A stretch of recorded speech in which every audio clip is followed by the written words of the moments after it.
Kak Re, ada suara aku nggak, Re? Tes, tes, tes, tes. Ada suara aku nggak? Iya, ada.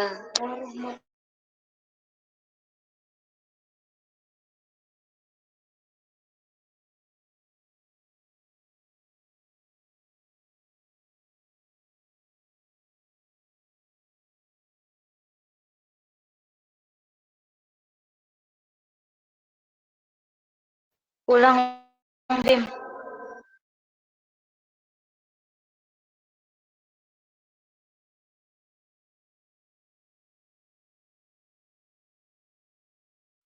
Assalamualaikum warahmatullahi wabarakatuh.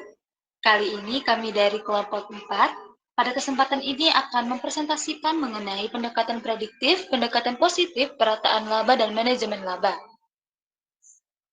Nah, di sini adapun anggota kelompok kami yang pertama, saya sendiri Ribial Desya Surbakti dengan 3 Mahir 296, lalu ada Bima Fadila Arham dengan 3 Mahir 301, Sofi Yustira Harjo dengan 3 Mahir 320, Ahmad Ridwan dengan 3 Mahir 325, dan Gita Putri Rahmawan 3 Mahir 327. Untuk topik yang pertama yaitu mengenai pendekatan prediktif, di sini saya akan menjelaskan mengenai pendekatan prediktif. Pendekatan prediktif dalam akuntansi berarti pendekatan yang memilih metode akuntansi berdasarkan kemampuan metode tersebut dalam memprediksi peristiwa ekonomi di masa depan. Nah, pendekatan ini muncul karena adanya kebutuhan untuk menentukan metode akuntansi terbaik dari berbagai alternatif yang ada. Pendekatan ini menekankan pada relevansi informasi, karena informasi yang relevan adalah informasi yang dapat membantu laporan keuangan dalam membuat keputusan, dan keputusan yang baik selalu didasarkan pada prediksi yang baik pula. Dalam pendekatan prediktif ini terdapat dua aliran. Nah, aliran yang pertama, aliran yang berfokus pada kemampuan data akuntansi dalam memprediksi peristiwa ekonomi, seperti laba, kebangkrutan, atau arus kas. Lalu ada aliran yang kedua, yaitu aliran yang fokus pada kemampuan data akuntansi dalam memprediksi reaksi pasar, seperti perubahan harga saham terhadap laporan keuangan.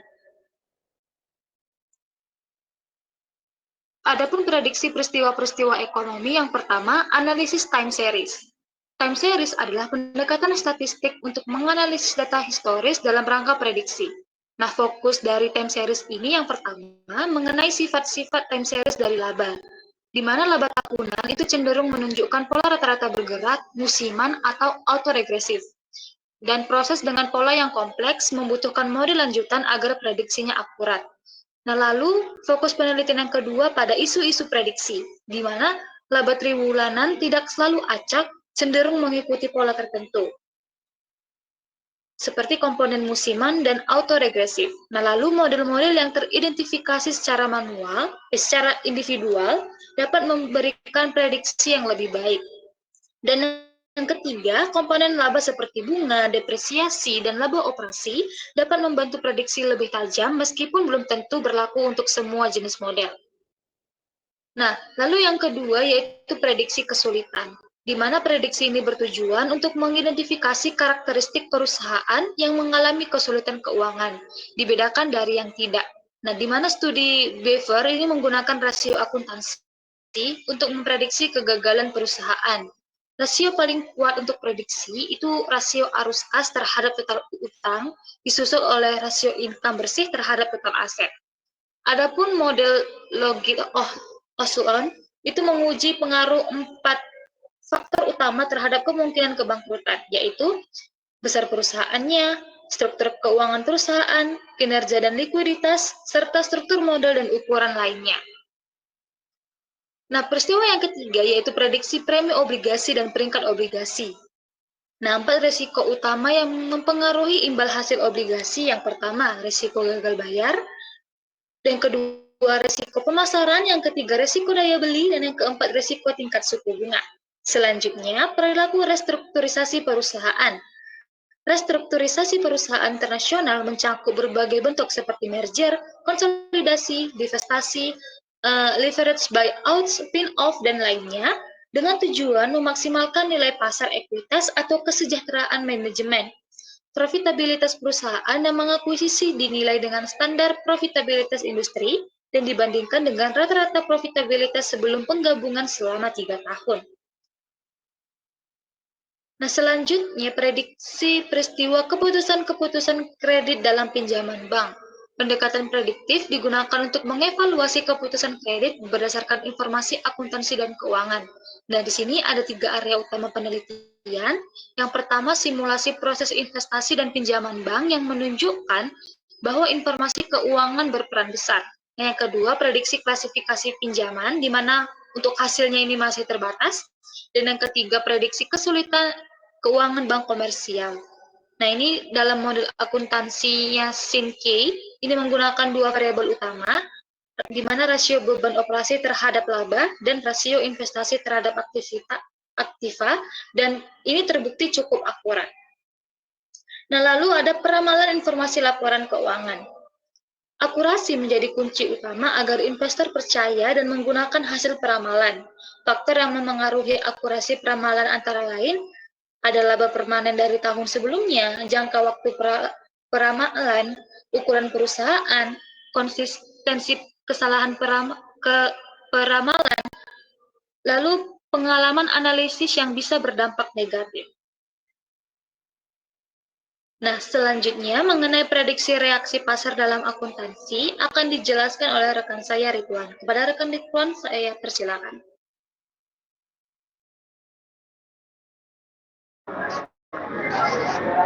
Terima kasih moderator atas waktunya.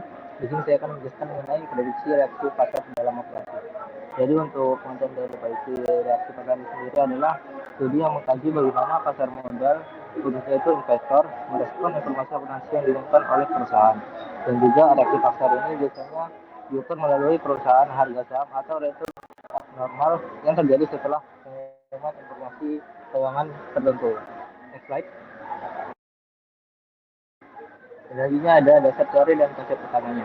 Jadi untuk dasar teori dan konsep utama itu yang pertama ada earning efficiency coefficient atau yang disingkat dengan ERC, di mana ERC ini mengukur sensitivitas reaksi pasar terhadap informasi laba aplikasi. Dan juga asumsi dasarnya itu adalah pasar akan bereaksi berbeda terhadap informasi laba yang berbeda kualitasnya, dan juga dipengaruhi oleh kredibilitas informasi tersebut. Dan untuk faktor yang mempengaruhi itu meliputi persistensi laba, pertumbuhan, prediktabilitas, ukuran perusahaan, risiko atau beta, dan kualitas auditnya. Dan selanjutnya ada informasi keuangan yang dianalisis, yang mana untuk informasi itu sering menjadi fokus penelitian reaksi pasar, meliputi laporan laba rugi dan juga laporan arus kasnya, dan juga pengumuman perubahan kebijakan akuntansi dan pengumuman lainnya yang berdampak pada kinerja perusahaan. Next slide. Selanjutnya ada metode penelitian berbasis pasar. Yang pertama itu ada event study, yang mana metode ini itu digunakan untuk mengukur abnormal return yang terjadi pada periode tertentu di sekitar tanggal pengumuman informasi keuangannya. Dan untuk abnormal return ini itu menunjukkan reaksi pasar yang tidak dapat dijelaskan oleh pergerakan besar secara umum. Selanjutnya ada pengukuran abnormal return. Untuk abnormal return itu dihitung dengan membandingkan return aktual saham dengan return yang diperkirakan berdasarkan model pasar atau market adjust model dan model lain yang sesuai. Next slide.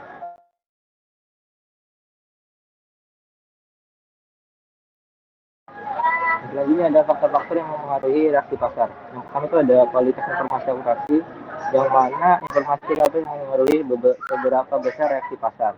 Dan juga informasi yang lebih tersistensi dapat diprediksi dan juga pertumbuhan cenderung memicu reaksi pasar yang lebih kuat. Dan selanjutnya ada jenis informasinya itu seperti pengumuman peningkatan arus kas, yang mana biasanya itu mendapat reaksi pasar yang lebih positif dibandingkan pengumuman penurunan arus pasar. Dan juga meskipun perbedaannya itu signifikan, tidak selalu terjadi. Next slide. Dan selanjutnya ada faktor fundamental perusahaannya, yang mana untuk ukuran perusahaan seperti dan juga struktur modal dan prioritas atau ROA, yang mana berpengaruh terhadap besarnya reaksi pasar. Dan untuk perusahaan besar dengan kinerja baik cenderung mendapatkan reaksi pasar yang lebih kuat terhadap informasi yang diumumkan. Jadi ada jenis industri dan metode akuntansinya. Dimana untuk variasi industri dan developer aplikasi itu tentu juga dapat mempengaruhi aksepsi pasar. Juga meskipun beberapa metode smartphone itu tidak selalu menunjukkan pengaruh yang signifikan. Next slide. Selanjutnya saya kembalikan kepada moderator. Baik, terima kasih kepada rekan Ridwan. Nah, selanjutnya mengenai topik pendekatan akuntansi positif akan saya jelaskan. Di mana pendekatan akuntansi positif ini bertujuan untuk menjelaskan dan memprediksi pilihan standar akuntansi oleh manajemen melalui analisis biaya dan manfaat dari pelaporan keuangan. Nah, pendekatan ini mengasumsikan bahwa manajer, pemegang saham, dan regulator itu bertindak rasional dan berusaha memaksimalkan kepentingan mereka yang berkaitan dengan kompensasi dan kesejahteraan. Ada yang menjadi evaluasi dari pendekatan akuntansi positif ini. Yang pertama, pendekatan akuntansi positif menjelaskan mengapa suatu praktik akuntansi diterapkan, bukan apa yang seharusnya diterapkan. Nah, fokusnya adalah pada penjelasan dan prediksi perilaku akuntansi berdasarkan faktor-faktor rasional berbeda dari pendekatan normatif yang bersifat idealis. Nah, selanjutnya mengenai materi perataan laba akan dijelaskan oleh rekan saya Gita. Oleh rekan kita, saya persilakan. Baik, terima kasih waktunya moderator. Selanjutnya saya akan menjelaskan terkait hakikat perataan laba. Nah, di sini Gordon itu memiliki teori tentang perataan laba yang dimana memiliki 4 dalil. Yang dimana dalil pertama itu menjelaskan kriteria yang digunakan oleh manajemen perusahaan dalam memilih di antara prinsip akuntansi adalah maksimisasi utilitas atau kemakmurannya. Untuk dalil yang kedua, utilitas disebut manajemen meningkatkan bersama dengan yang pertama keamanan kerjanya, kedua tingkat income dan tingkat pertumbuhan income manajemen, yang ketiga besarnya perusahaan dan tingkat pertumbuhan besarnya perusahaan. Selanjutnya dalil ketiga, yang dimana Gordon menteorikan pencapaian tujuan manajemen yang dinyatakan dalam proporsi 2 tergantung sebagian pada kepuasan pemegang saham terhadap kinerja perusahaan, yaitu jika hal-hal lain sama, semakin bahagia pemegang saham, semakin tinggi keamanan, income, dan sebagainya dari manajemen. Lalu pada dalil keempat, yaitu kepuasan pemegang saham terhadap sebuah perusahaan meningkat bersama dengan rata-rata tingkat pertumbuhan dalam income perusahaan atau rata-rata tingkat return atas modalnya dan stabilitas income-nya. Proposisi ini siap untuk diverifikasi sebagaimana proposisi 2. Bisa di next slide. Nah, yang selanjutnya yaitu materi motivasi pemerataan, yang dimana memiliki 2 argumen dalam motivasi pemerataan ini.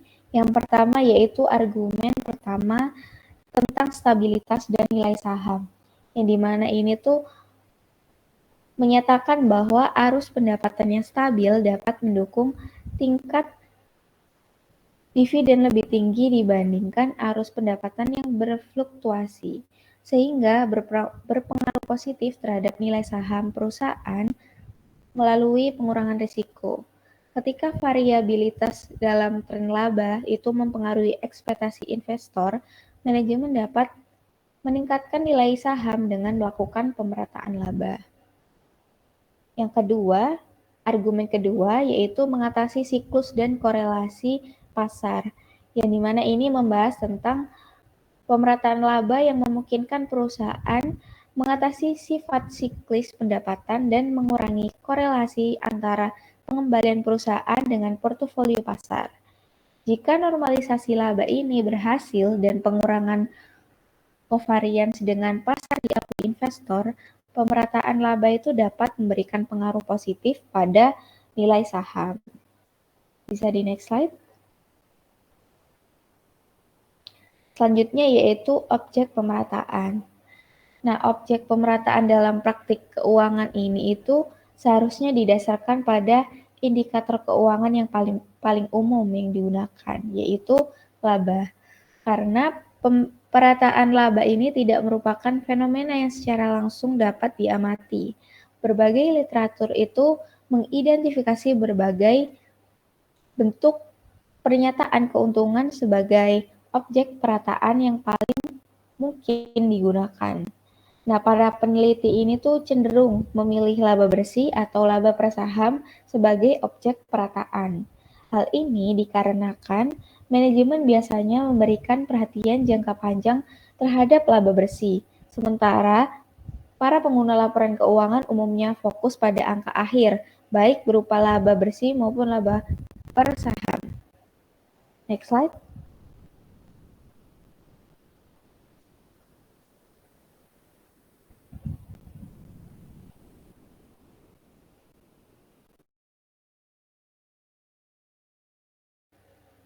Bisa di next slide, moderator.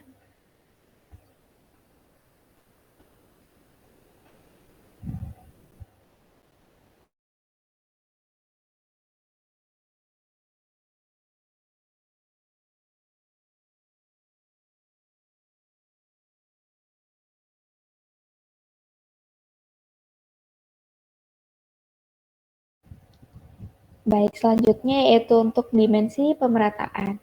Yang dimana dimensi perataan ini tuh merupakan metode yang digunakan untuk mencapai perataan angka pendapatan.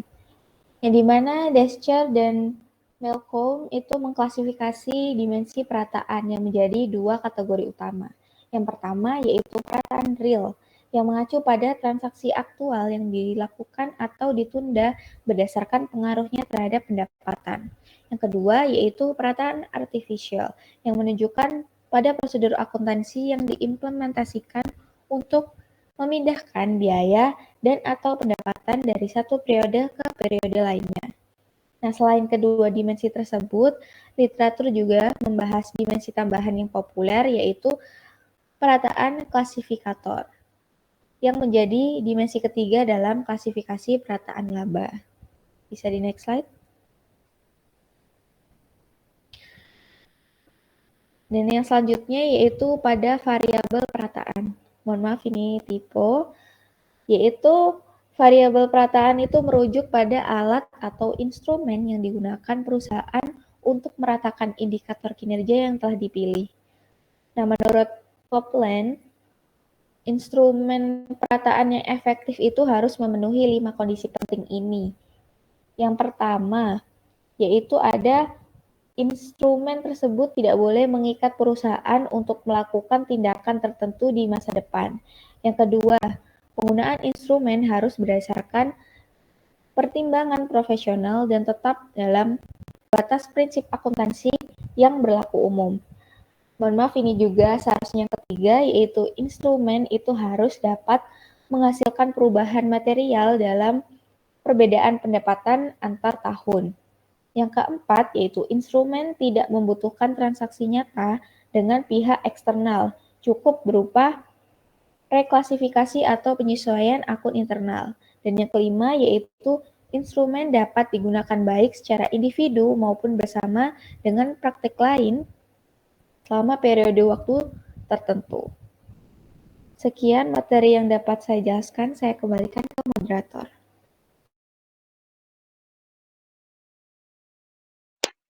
Baik, terima kasih kepada rekan Gita. Nah, selanjutnya mengenai materi manajemen laba akan disampaikan oleh rekan saya Sofi dan Bima. Nah, pertama untuk materi definisi dasar, tujuan, dan faktor-faktor yang memotivasi akan dijelaskan oleh rekan saya Sofi. Pada rekan Sofi, saya persilakan.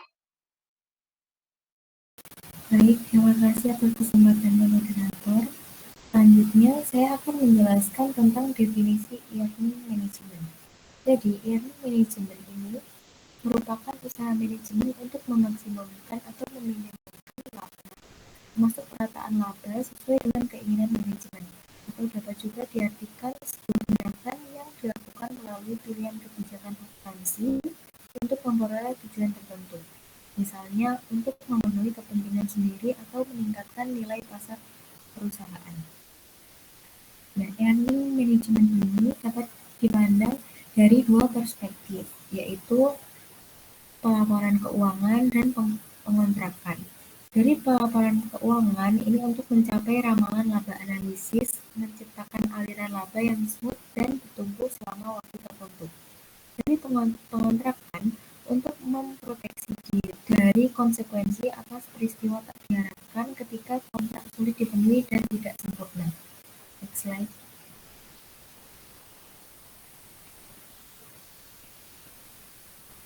Selanjutnya yaitu dasar pemahaman dan tujuan earning management. Nah, di sini ada 3 teori. Yang pertama yaitu the bonus point hypothesis, di mana para manajer yang bekerja pada perusahaan yang menerapkan rencana bonus akan berusaha mengatur laba yang dilaporkannya dengan tujuan dapat memaksimalkan jumlah bonus yang akan diterimanya. Manajer perusahaan akan lebih memilih metode akuntansi yang dapat menggeser laba dari masa depan ke masa kini sehingga dapat menaikkan laba saat ini. Hal ini dikarenakan manajer lebih menyukai pemberian upah yang lebih tinggi untuk masa kini. Yang kedua, the debt to equity hypothesis. Hipotesis ini menyatakan bahwa semakin dekat suatu perusahaan pada waktu pelanggaran perjanjian utang, maka para manajer akan cenderung untuk memilih metode akuntansi yang dapat memindahkan laba periode mendatang ke periode berjalan dengan harapan dapat mengurangi kemungkinan perusahaan mengalami pelanggaran kontrak utang. Dan yang terakhir, yaitu the political cost hypothesis atau size hypothesis.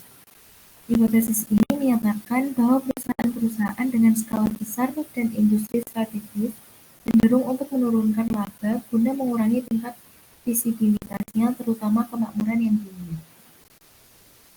Nah, pihak manajemen melakukan earning management ini untuk beberapa tujuan. Di antaranya, untuk penentuan bonus jika laba sebagai basis.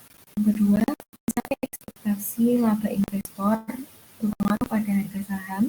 Yang ketiga, penentuan kontrak utang jika laba bersih sebagai basisnya. Dan yang terakhir itu informasi laba melalui penentuan harga saham. Next slide.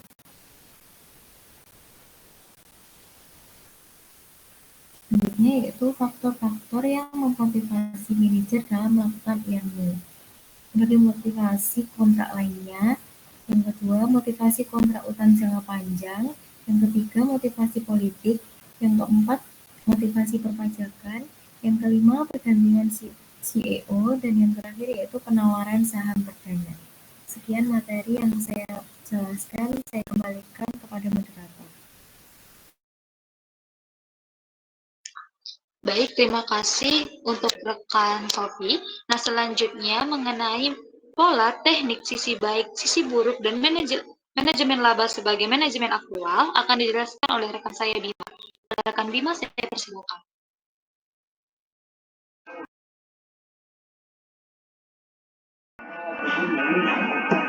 Baik, terima kasih atas kesempatan moderator. Langsung saja, materi pola manajemen laba itu merujuk pada cara atau bentuk strategis yang digunakan oleh manajemen dalam mengelola laba. Nah, ada beberapa bentuk pola dari manajemen laba, ada 4. Yang pertama ada taking a bet. Nah, ini manajemen menurunkan laba secara besar-besaran dalam satu periode. Terjadi saat pergantian manajemen atau saat kinerja perusahaan memang buruk, tujuannya agar kinerja tahun berikutnya terlihat lebih baik. Yang kedua ada income minimization. Ini secara sengaja menurunkan laba tapi tidak se-ekstrim yang tadi. Ini dilakukan untuk menghindari pajak, menghindari tekanan investor atau saat laba dianggap terlalu tinggi. Ketiga ada income maximization, kebalikan dari minimization. Manajer mencoba meningkatnya laba dengan memajukan pengakuan pendapatan atau menunda beban. Dilakukan saat mendekati penilaian kinerja, bonus atau target kontraktual. Keempat ada income smoothing.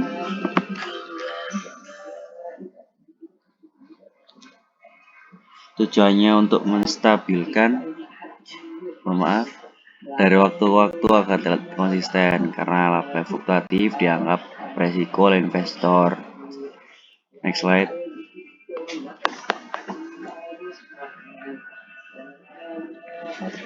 Nah, ini ada teknik manajemen laba, ada beberapa cara. Yang pertama ada percepatan atau penundaan pengakuan pendapatan atau revenue recognition. Nah, ini mempercepat atau menunda pengakuan pendapatan dalam laporan keuangan. Kedua, ada pengaturan beban atau expense recognition. Ini mengatur waktu penyataan beban untuk memengaruhi laba. Ketiga, ada estimasi dan penilaian akrual. Nah, ini sifatnya subjektif oleh manajemen, bisa diotak-atik. Yang keempat, ada manajemen cadangan. Kalau misal terjadi surplus laba ini dapat dicadangkan. Yang kelima, ada manipulasi biaya produksi. Ini biaya tertentu itu dialokasikan ke persediaan ataupun biaya produksi. Untuk yang keenam, ada relativity manipulation atau RAM. Ini menggunakan transaksi nyata dengan tujuan untuk mengelola laba. Next slide. Ini ada sisi baik atau buruk manajemen laba. Contoh yang baik, memberikan fleksibilitas dalam pelaporan keuangan, membantu income smoothing, mengurangi dampak kebijakan eksternal, alat komunikasi informasi internal. Tidak buruk, menyesatkan stakeholder, merusak kualitas laba atau earnings quality, beresiko mengarah ke kecurangan atau fraud, mengganggu efisiensi pasar modal. Next slide. Nah, ini manajemen laba sebagai manajemen akrual. Definisi dari manajemen laba itu sendiri, itu tuh tindakan manajer untuk memengaruhi laporan keuangan, khususnya laba, agar terlihat sesuai dengan target atau harapan tertentu, baik itu untuk menarik investor, memenuhi target kontrak, maupun alasan lainnya. Nah, salah satu cara umum itu melalui manajemen akrual atau accrual management. Nah, apa itu manajemen akrual? Itu tuh bentuk manipulasi yang dilakukan melalui penyesuaian komponen akrual dalam laporan keuangan. Nah, akuntansi akrual itu sendiri adalah pengakuan pendapatan dan beban pada saat terjadinya, bukan saat kas diterima atau kas itu dibayarkan. Nah, hal ini memberikan ruang bagi manajer untuk melakukan estimasi atau penyesuaian akuntansi yang bersifat subjektif, seperti estimasi piutang tak tertagih, penyusunan aset tetap, estimasi garansi, ataupun pengakuan pendapatan revenue recognition. Dengan mengotak-atik asumsi itu, manajer dapat menaikkan atau menurunkan laba pada periode tertentu tanpa harus melakukan transaksi real. Sekian dari saya kembali ke moderator. Baik, terima kasih kepada rekan Bima. Demikianlah presentasi dari kami kelompok 4 mengenai pendekatan prediktif, pendekatan positif, perataan laba, dan manajemen laba. Nah, kami juga mohon maaf atas kesalahan yang terjadi selama presentasi berlangsung. Sekian dari kami, terima kasih.